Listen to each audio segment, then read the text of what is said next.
Assalamualaikum warahmatullahi wabarakatuh.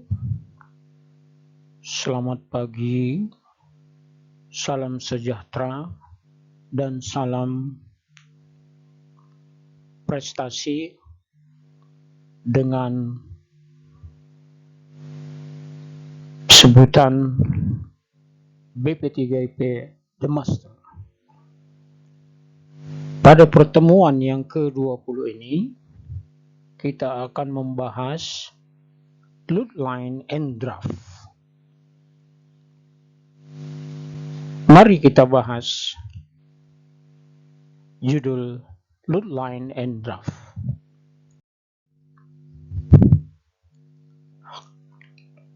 Pada pertemuan yang ke-20, dalam section 27 Lootline and Draft Marks.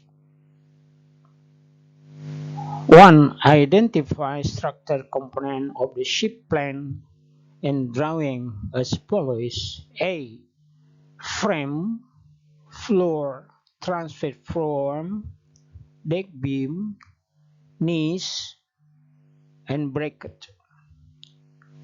Part B.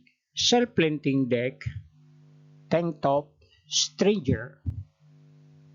Part C. Bucket and Steveners pillars. Part D. Hatch girders and beam coming bulwark.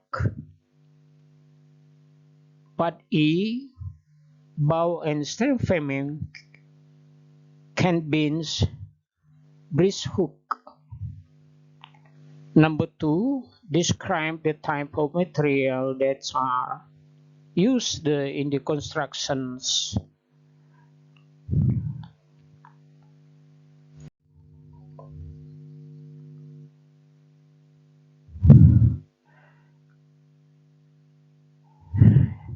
Now go back to the loot lines. The main loot line is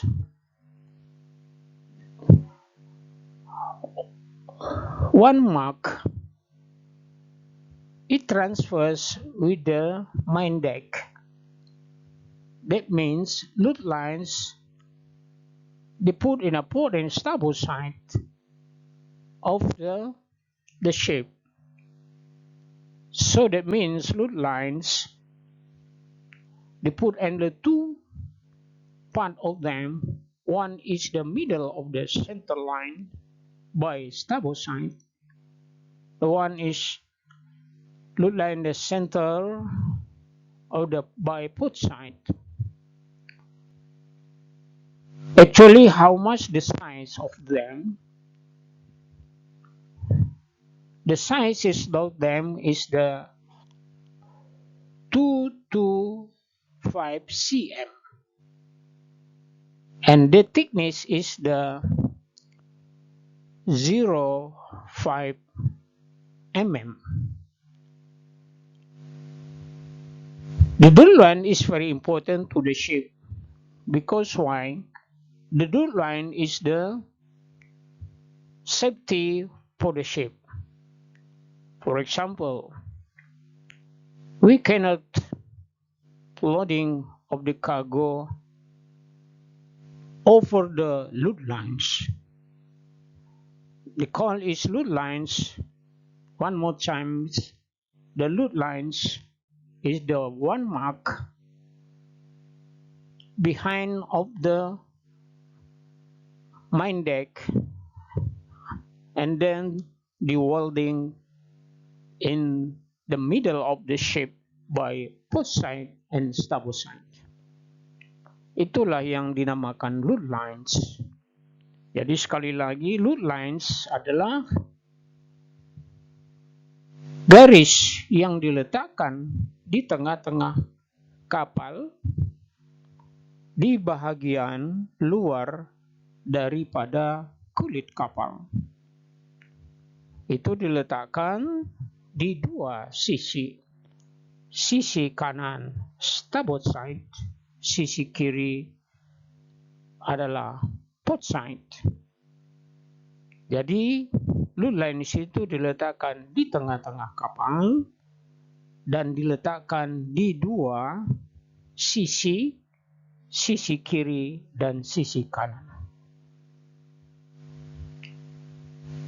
Baik, saya harap Anda mengerti dengan load lines atau yang disebut dengan garis muat. Sekarang kita beranjak kepada draft marks.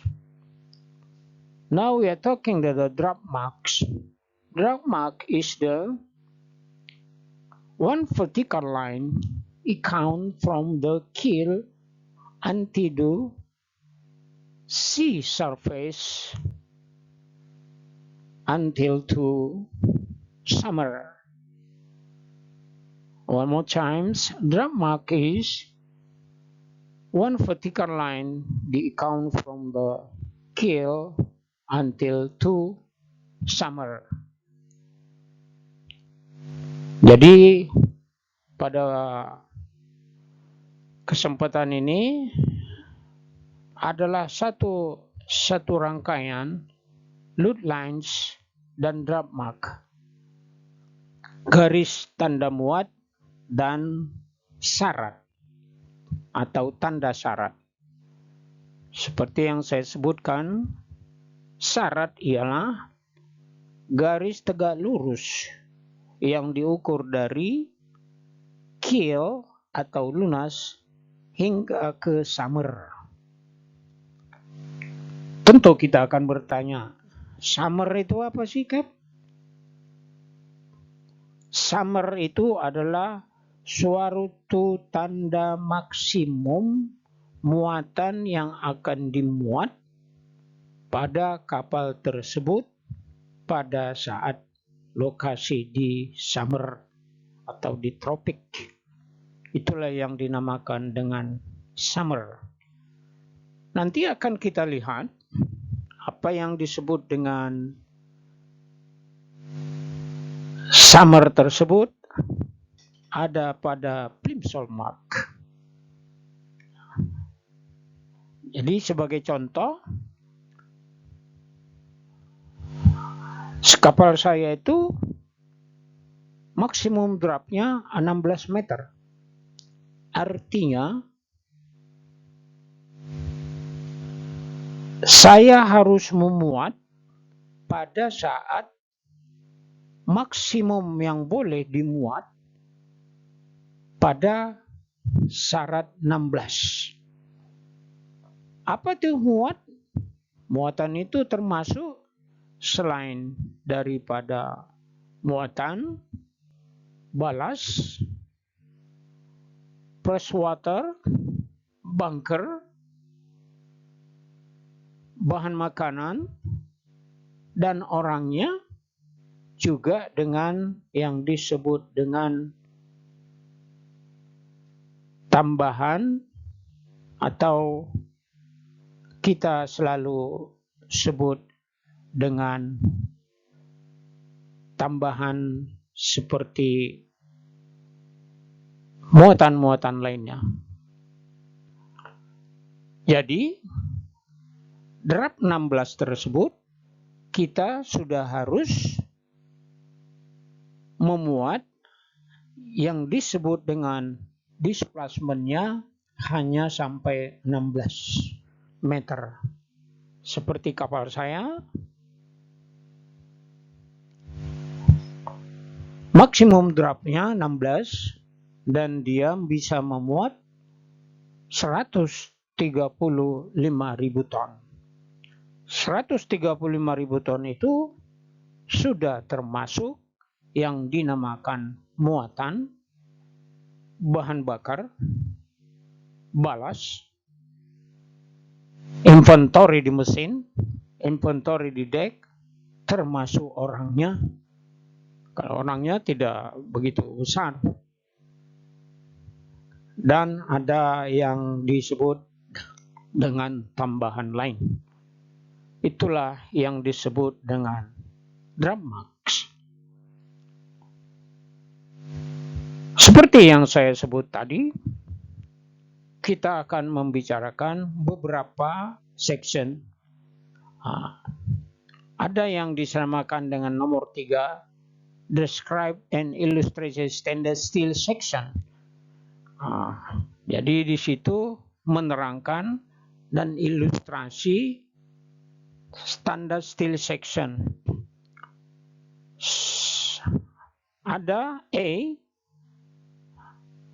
flat plate, offset back plate, equal angle, unequal angle, channel, dan T. Anda akan bisa melihat dan memperhatikan materi ke-20 ini yang telah di-upload oleh pihak penyelenggara,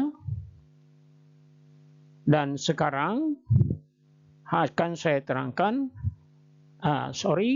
dan telah saya terangkan termasuk dengan load lines and drop marks. Karena waktu tidak mengizinkan, cukup sekian pertemuan kita di dalam yang drop marks. Sekali lagi akan saya ulangi, load line dan drop marks adalah load lines, garis dek, garis horizontal yang ditandai di tengah kapal di setiap sisi kapal. Atau tepi batasnya biasanya melewati titik di mana kelanjutan keluar dari permukaan atas geladak freeboard memotong permukaan luar pelapis sel. Jadi diletakkan pada freeboard di permukaan perpotongan dari pelapis sel atau plat kapal. Sekian, terima kasih. Apabila ada pertanyaan, silakan hubungi saya. Cukup sekian. Assalamualaikum warahmatullahi wabarakatuh.